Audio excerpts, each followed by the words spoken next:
চাকরি প্রিয় ভাই বোনেরা, কাছে ধরে যে জায়গায় বসে আজকের সার্কুলার ফলাফল ভিডিও দেখছেন, সবাইকে জানাচ্ছি আন্তরিক বারবার শুভেচ্ছা। তো দেখতে পাচ্ছেন বাণিজ্য মন্ত্রণালয় সিস্টেম অ্যানালিস্টের শূন্য পদে নিয়োগ পরীক্ষার ফলাফল বের পেয়েছে।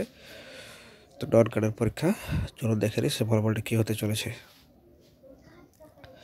তো দেখতে পাচ্ছেন যে বাংলাদেশ সরকারি কর্ম কমিশন আগরগাঁও শেরেবাংলানগর থেকে যে বিজ্ঞপ্তিটি প্রকাশিত হয়েছে সেটি 21শে নভেম্বর 2022-এ প্রকাশিত হয়েছে। দেখতে পাচ্ছেন বিষয় হচ্ছে বাণিজ্য মন্ত্রণালয় সিস্টেম অ্যানালিস্টিক পঞ্চম গ্রেডের শূন্য পদে নিয়োগ পরীক্ষার ফলাফল।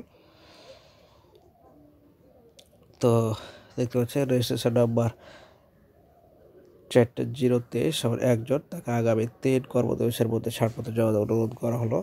ছাড়পত্র জমা দিতে ব্যর্থ হলে তার মনোনয়ন বাতিল বলে গণ্য হবে। এবং আরও কিছু তারা রুলস দিয়ে দিয়েছে, দেখেন আপনি নিজ দায়িত্ব সেটা ভালোভাবে পড়ে নেবেন এবং খেয়াল রাখবেন যাতে কোনো কিছু ছুটে না যায়। এবং তারা যে সমস্ত কথা বলেছে আপনি কিন্তু সেই কথাগুলো অতি যত্ন সহকারে পালন করে সেখানে অংশগ্রহণ করবেন।